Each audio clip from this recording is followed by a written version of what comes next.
नमस्कार, आप देख रहे हैं देश का नंबर 1 चैनल रिपब्लिक भारत। आपके साथ मैं हूं सुमित चौधरी। इस बुलेटिन मेरे साथ मेरे दो सहयोगी सुजाता और साथ ही दीपेश भी होंगे। और सबसे पहले बात कर रहे हैं माफिया मुख्तार अंसारी को दफ्न करने की जो तमाम तैयारियां हैं वो पूरी हो चुकी हैं।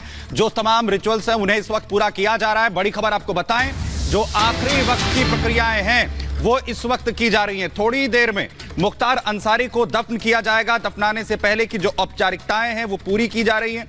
घर से शव लेकर निकला मुख्तार का परिवार और पूरे मोहम्मदाबाद में जो भारी पुलिस फोर्स है वो तैनात की गई है। धारा लगाई गई 144। और आपको बताएं कि खास तौर पर ये पूरी नजर जो है वो भी सुरक्षा बलों की है। और सबसे बड़ी आपको जानकारी यहां पर दे रहे हैं, कुछ ही देर के बाद मुख्तार अंसारी को दफन कर दिया जाएगा। जो औपचारिकताएं हैं वो फिलहाल अंतिम वक्त की पूरी यहां पर इस वक्त की जा रही है, उन्हें पूरा कर लिया यहां पर गया है। और आपको यह भी जानकारी दें कि जो सुरक्षा है वो भी चाक चौबंद यहां पर की गई है। तो जैसा कि सुमित ने बताया कि अब से थोड़ी देर बाद मुख्तार अंसारी को दफनाया जाएगा, तो वहीं सुरक्षा व्यवस्था इसको देखते हुए चाक चौबंद नजर आ रही है। पूरे एरिया को किले में तब्दील कर दिया गया और ऐसा भेद किला कि वहां परिंदा भी पर ना मार सके। आपको बता दें 15 एएसपी और 25 डीएसपी फोर्स के साथ तैनात नजर आ रखे गए। पुलिस के साथ पीएसी की तैनाती दिखाई दे रही है और गाजीपुर और मऊ में अलर्ट पर पुलिस प्रशासन भी है। तो बड़ी सिक्योरिटी फोर्स जो है वो पूरे क्षेत्र में नजर आ रही है। तस्वीरों में भी हमने आपको दिखाया कि कैसे भारी संख्या में पुलिस बल की तैनाती वहां की गई। 25 डीएसपी और 15 एएसपी की तैनाती इस पूरे एरिया में नजर आ रही है। सुजाता, बिल्कुल, तो तैयारियां हम आपको बता रहे हैं और हमारे सहयोगी इस वक्त ग्राउंड जीरो से हमारे साथ मौजूद है। हमारे साथ अजय दुबे हैं, वैभव मिश्रा हैं और साथ ही अनामिका सिंह हमारे साथ जुड़ी हुई हैं। अनामिका, सबसे पहले आपके पास आते हैं क्योंकि आप घर पर मौजूद हैं। क्या जानकारी मिल पाई है? समय 10 बजे का ही बताया गया था, क्या अंदर से कोई खबर आ रही है? क्या तैयारी है? देखिए, घर से अब जो जनाजा है वो निकल चुका है और घर से जनाजे को निकालने के साथ ही जो परिवार के लोग हैं अब इस मैदान में आ चुके हैं। दरअसल ये मैदान प्रिंस रोड मैदान कहा जाता है और यहीं पर लोगों को कहा गया था, जो स्थानीय लोग थे, जो आसपास के लोग थे, जो अंतिम दर्शन करना चाहते थे, उनसे कहा गया था कि वो इसी मैदान में आए और यहीं पर जो आखिरी जनाजे की नमाज होगी वो अदा की जाएगी। जो जनाजा है वो सबसे आगे रखा गया है और वहीं पर आप देख पा रहे हैं कि जो मुख्तार अंसारी के सबसे बड़े भाई सैफुल्लाह अंसारी वो भी मौजूद है, अफजाल अंसारी भी मौजूद है, उमर अंसारी भी मौजूद हैं। जनाजा भी वहीं पर रखा गया है। कुछ देर पहले अफजाल अंसारी लोगों से ये अपील कर रहे थे कि लोग सीक्वेंस में खड़े हो जाएं, यानी कि जैसे नमाज पढ़ी जाती है वैसे खड़ी हो जाएं। 4 मिनट की कुल नमाज होगी। 4 मिनट की नमाज के बाद जनाजे को लेकर के जो परिवार है वो यहां से निकल जाएगा कालीबाग कब्रिस्तान के लिए। लेकिन उसके पहले चूंकि पुलिस की सख्त नजर की वजह से, सख्ती की वजह से लोग घर पे नहीं जा पाए थे और अब मुझसे यहाँ पर कहा जा रहा है चुप रहने के लिए क्योंकि नमाज शुरू होने वाली है और 4 मिनट की ये कुल नमाज होगी और इस नमाज के बाद जो जनाजा है वो यहाँ से जी बिल्कुल। तो अनामिका, वापस आपके पास लौटेंगे। इस वक्त अजय और वैभव भी हमारे साथ जुड़े हुए हैं। वैभव, फिलहाल इस वक्त आप कहाँ और आगे की क्या प्रोसेस रहने वाली है, क्या तैयारियां? बिल्कुल, हम इस वक्त कालीबाग कब्रिस्तान के ही ठीक सामने मौजूद हूं और एक बार तस्वीर मेरे विजय आपको दिखाएंगे। दरअसल आप देख सकते हैं यहां पर मुख्तार अंसारी के जो समर्थक हैं वो इस वक्त आपको बड़ी तादाद में इस कब्रिस्तान के बाहर नजर आ रहे होंगे और साथ ही अगर मेन गेट पर आप नजर डालेंगे तो ये बैरिकेड जो है वो रस्सी के जरिए की जा रही है ताकि यहां पर जो कानून व्यवस्था है उसको बाकायदा मेंटेन रखा जा सके। इसके ठीक पीछे कब्रिस्तान का मुख्य द्वार और अगर ठीक आप सामने नजर डालेंगे तो आपको वो कब्र नजर आएगी जहां पर सुपुर्दे अब से बस कुछ देर बाद मुख्तार अंसारी को किया जाएगा। और न सिर्फ मुख्तार अंसारी को सुपुर्दे खाक किया जाएगा, दरअसल पूर्वांचल के अंदर जिस तरह से बाहुबली मुख्तार अंसारी ने अपना वर्चस्व बनाया था और जिस वर्चस्व को कायम रखने के लिए उसने अपनी पूरी जिंदगी खपा दी और जिंदगी के आखिरी 23 साल तकरीबन उसने जेल में बिताए और आज उस वर्चस्व का भी समापन जो है वो कहीं ना कहीं से इन तस्वीरों के जरिए होता हुआ नजर आ रहा है।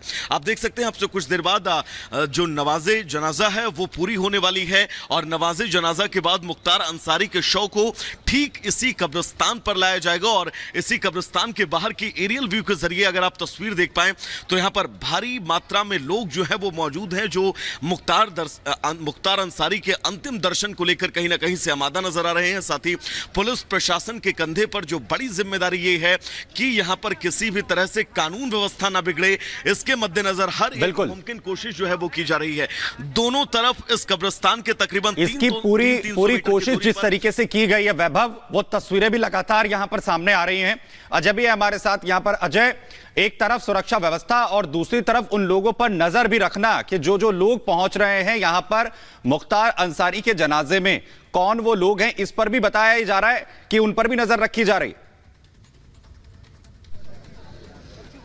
बिल्कुल, नजर हर तरह की बनी हुई है और नजर केवल जो कैमरे से दिखाते हुए तस्वीरों के संग बताते हैं कि जो सड़क पर पुलिसकर्मी दिख रहे हैं उन्हीं के जरिए नहीं है, बल्कि ड्रोन लगे हुए हैं, सीसीटीवी इक्विप्ड व्हीकल्स भी हैं। अभी जो आप ये रस्सी के बीच लोगों को रोकते हुए देख रहे हैं पुलिसकर्मियों को, 5 मिनट पहले ही जोरदार हंगामा यहाँ पर हुआ था। ये जो दरवाजा है अंदर जाने का, यहाँ पर तमाम भीड़ जो है एक साथ आ गई, एकाएक भीड़ आ गई। पुलिसकर्मी कोशिश करने लगे उनको रोकने की, लेकिन धक्का देकर आप देखेंगे अंदर की तरफ कुछ लोग खड़े दिखाई दे रहे हैं। ये वो लोग हैं जो अंदर घुस गए। पुलिस इनको समझा के बाहर लाने की कोशिश भी कर रही है पर लोग बाहर नहीं आ रहे। और ऐसे ही अब क्योंकि उधर जनाजे की जो नमाज है वो पूरी होने वाली है और अब पूरी की पूरी जो भीड़ इकट्ठी है इस इलाके में अब धीरे धीरे अब आ रही है इस कब्रिस्तान के हिस्से की तरफ। जो अब देखिए लगातार अनाउंस कर रहे हैं, पुलिस की टीमें जो है अनाउंस कर रही है लगातार की व्यवस्था बनी रहे। लोगों से दरख्वास्त की जा रही है कि डिसिप्लिन बना रहे। आप देखेंगे कि अलग अलग हिस्से से 2 रास्ते आने के दिखाई दे रहे हैं, एक इस तरफ से है, उस तरफ से भी भीड़ आती दिखाई दे रही है, अब आगे की धीरे धीरे बढ़ती हुई दिखाई दे रही है। ये वो लोग हैं जो अंदर तक जनाजे की नमाज तक नहीं जा पाए, बाहरी इलाकों से अब आ पा रहे हैं।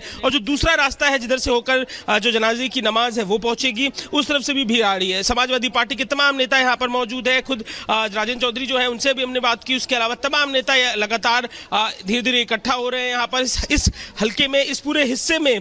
काफी प्रभाव है मुख्तार अंसारी और उनके परिवार का, अंसारी परिवार का इतिहास रहा है। उसी कड़ी में लगातार जो पॉलिटिकल दिख रहा है कि सभी लोग याद कर रहे हैं, कुछ लोग उस खौफ के मंजर को भी याद करते हैं जिन्होंने अत्याचार झेला है, कुछ लोग अपना मानते हैं। वैभव लगातार हमारे साथ जुड़े हुए हैं। वैभव, जो तैयारियां हैं वो तो हम देख ही रहे हैं, लेकिन मामला कितना संवेदनशील है इसका अंदाजा लगता है कि लगातार लखनऊ से मॉनिटर हो रहा है। सीएम खुद मॉनिटर कर रहे हैं कि कहां क्या कुछ चल रहा है, विशेष रिपोर्ट ली जा रही है पल पल की।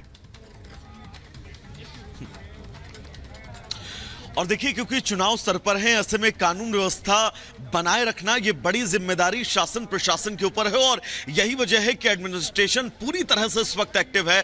लखनऊ से लगातार इस पूरे मामले पर नजर जो है वो बनाई रखी गई है। खुद जो है बड़े अधिकारी पुलिस के वो इस पूरे घटनाक्रम पर नजर बना रहे हैं कि इस पूरे घटनाक्रम के बीच जब तक मुख्तार अंसारी को सुपुर्दे खाक न कर दिया जाए तब तक कि किसी भी तरह से कानून व्यवस्था है जो न बिगड़े, क्योंकि एक सिक्के के 2 पहलू होते हैं। अब किस पहलू को आप कितना बड़ा करके देखते हैं। तमाम लोगों से हमने कल बात की थी, कोई लोग रॉबिनहुड मुख्तार अंसारी को बता रहे थे, कोई लोग मसीहा बता रहे थे, लेकिन एक इससे बहुत बड़ी संख्या ऐसी है जो मुख्तार अंसारी को माफिया बताती हो और उसकी पुष्टि उसके ऊपर दर्ज हुए 61 से ज्यादा मुकदमे करते हैं और 2 मुकदमे ऐसे हैं जिसमें वो सजा याफ्ता था, उम्र कैद की सजा मुख्तार अंसारी को हो चुकी थी। बिल्कुल, और इसीलिए कहा भी जा रहा है वैभव की माफिया राज का अंत जो है वो होता हुआ नजर आ रहा है। अनामिका हमारे साथ मौजूद है।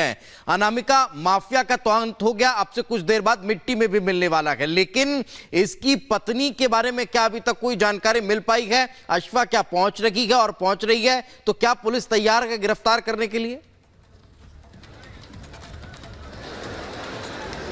देखिए, अब तक की जानकारी के मुताबिक अफशा को लेकर के जो पुलिस का अलर्ट है, चूंकि चप्पे चप्पे पर पुलिस है, हर गली नुक्कड़ में पुलिस है, लिहाजा इस बात की गुंजाइश बहुत कम है कि अफशा अंसारी इस पूरे के पूरे रिचुअल्स में या जो हम देख रहे हैं यहाँ पर इनकी मौजूदगी हो पाएगी। अब देखिए, उस मैदान में नमाज खत्म हो चली है, जनाजे की नमाज यहाँ पर अदा कर ली गई है, खत्म कर ली गई है। और सबसे आगे देखिए फ्रंट पर आपको दिखाई दे रहे होंगे मुख्तार अंसारी के सबसे बड़े भाई सबतुल्लाह अंसारी, इसके बाद अफजाल अंसारी। अब ये देखिए जनाजे को उठा लिया गया है और अब यहाँ से परिवार रवाना हो रहा है कालीबाग कब्रिस्तान के लिए, जहां पर दफनाया जाएगा मुख्तार अंसारी को।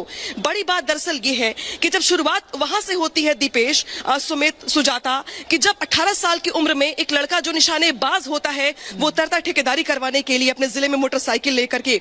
इसके बाद ठेकेदारी से बढ़ता रसूख इस तरीके से बढ़ जाता है कि मुकदमे पर मुकदमे लादे तो जाते हैं लेकिन रसूख बढ़ता चला जाता है। और शायद यही वजह रही कि समाजवादी पार्टी हो या बसपा हो, दोनों ने ही मुख्तार अंसारी को यहां पर टिकट दिया, विधायक बना करके विधानसभा में भेजा जीता, इसके बाद निर्दलीय भी चुनाव लड़कर के भी मुख्तार अंसारी ने चुनाव जीता। 5 बार के विधायक, 65 से ज्यादा मुकदमे, एक ऐसी शख्सियत पूर्वांचल की जिसको कुछ लोग यहाँ के रॉबिन हुड मानते हैं, तो कुछ लोग ऐसे हैं जो मानते हैं कि सताए हुए हैं। ऐसे में आज 2 वर्गों के बीच में ये जो तस्वीर है वो बहुत अहम हो जाती है। हालांकि जो यहाँ पर